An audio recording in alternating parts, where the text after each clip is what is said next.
Hey sports fans, Coach Nick here and welcome to BBallBreakdown. If you missed last night's Bucks-Mavs game, have no fear. We're here to break it down for you as there were some subtle things happening that might seem like small details, but ultimately can cost you the game if enough of them pile up, which is exactly what happened to the young Bucks. Let's jump in. Under 5 minutes to go, Bucks up 6, and they go to a 2-1-2 stagnant spread offense. Jameer Nelson is out of position, too far to his right, about a step and a half, so his closeout on Marshall is too late. Watch how Marshall is under control, comes to a jump stop, draws the defense, then a nice soft, easily catchable pass to Sanders for the monster slam.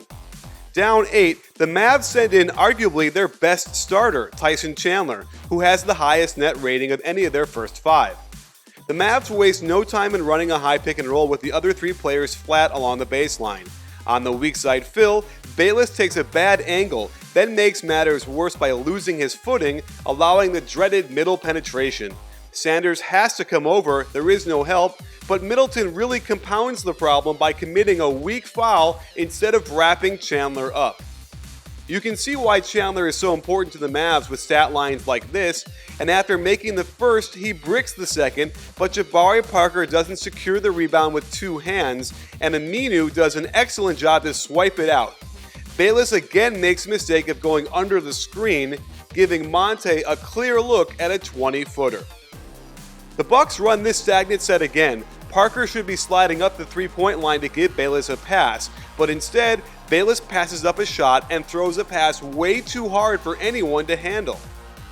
No harm as the Mavs don't score. Bucks run the same play again. Now you see Parker slide up to his spot, but how can you choose to do an 8-dribble, no-pass jump shot with 14 seconds on the shot clock? These decisions are crucial and Bayless is struggling mightily down the stretch. After a free throw, the Bucks are clinging to a 3-point lead and they try a high post split. Except that Knight dribbles way too close to the elbow and can't hit Parker even when he's open. On the swing, a nice 2-man game goes awry when Mayo gets the switch, yet inexplicably picks up his dribble with Chandler on him. He should be driving the baseline. Big props to Monta with the defensive effort here, but the Bucks get bailed out on a borderline call. Mayo, however, misses the second free throw, and the Mavs try to flow into their double ball screen for Monta. It's the Mavs' turn to go stagnant, but Knight gets into position for ice defense. However, there's no screen, allowing Jameer into the lane. But Nelson makes a bad decision to throw the ball off of the Bucks, hoping for it to go out of bounds. Look at Chandler Parsons wide open in the corner for the easiest pass he could make. OJ Mayo doesn't do the Bucks any favors by having his pass deflected. The Bucks had numbers and could have gotten an easy score to go up 6 points. Instead, they run high post split on the right side. Parker is supposed to screen away, but instead comes over to receive the pitch. It looked like a discontinued dribble as Mark Cuban is calling for it behind the bench, but no call, and they get a very good baseline shot that Parker can't knock down. The Mavs come down with a drag screen from Monta, and watch the weak side here. Knight is supposed to bump down on the roll man, but watch his footwork.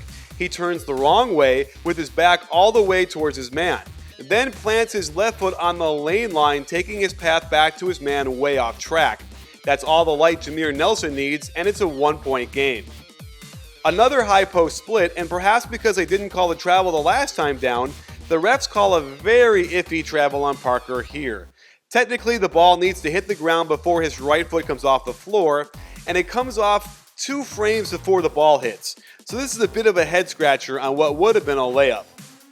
The Mavericks don't run anything complicated, an inside ball screen from Monta. First off, Mayo should be forcing Monta away from the screen. Second, he shouldn't be going underneath the screen.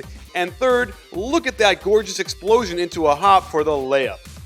The Bucks finally come down and run something good, a back screen into a ball screen for Mayo, who gets right to the hoop for what should have been a nifty reverse. Watch how Nelson expertly moves with the ball to take away the easier pass to the corner, and Mayo makes a very poor decision to wrap a pass back to Pachulia, and it's a bad turnover.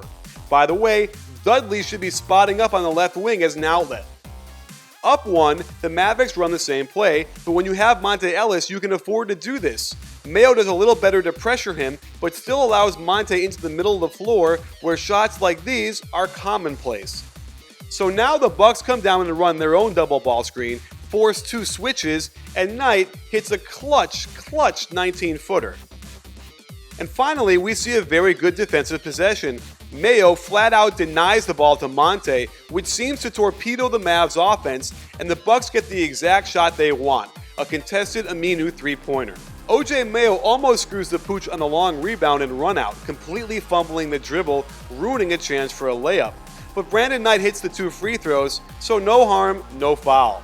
But here's a big mistake. The Bucks allowed the Mavs to roll the ball up the floor, saving them 6 long seconds, which end up being crucial. Mayo should absolutely be in the backcourt and force Monta to pick this ball up earlier. A simple ISO out on top, and Mayo can't get a hand up on this clutch pull-up that puts the Mavs ahead again. The Bucks try to roll it up, but 2 things. Dudley rolls it toward the sideline, and Nelson is there in the backcourt to force him to pick it up early. Knight gets to the hoop, but look at Chandler coming over to block this when the Mavericks defense expertly stays at home on their players 1 pass away. On the out of bounds, Knight gets whistled for a dumb, unnecessary foul by leaning in with his shoulder. Mayo was open on this play anyway. The Bucks foul, the Mavs only get 1 free throw, so here's an interesting question. With 19 seconds left, you don't want to go too early and give your opponent a good chance to win it on the other end. That said, you don't want to pass up a good shot. My take on it is this. You should begin the attack with 10 seconds left, which gives you plenty of time for a shot and a chance at a putback. Especially because the Mavericks have just spent the last 3 minutes scoring on you at will, the last thing I want to do is give them the ball back with loads of time on the clock. That said, the Bucks break into a pick and roll with 13 seconds on the clock, and the shot Knight gets is far from ideal, but he comes up clutch and ties the game. And here we are, allowing the Mavs a lot of time to ISO on top against Mayo. Personally, I'd have loved to see Giannis out there on defense. That said, Mayo starts out really physical on him, almost to the point where I thought for a second he was trying to take a foul, which would have lost the game. The Mavs don't run anything, just let Monta be Monta. And he gets to the wing. Watch how he's gathering the dribble, he spins on his left foot. Once the ball is secure, he then takes 1.5 steps to jerk leg the game winner. Perfectly legal and perfectly amazing.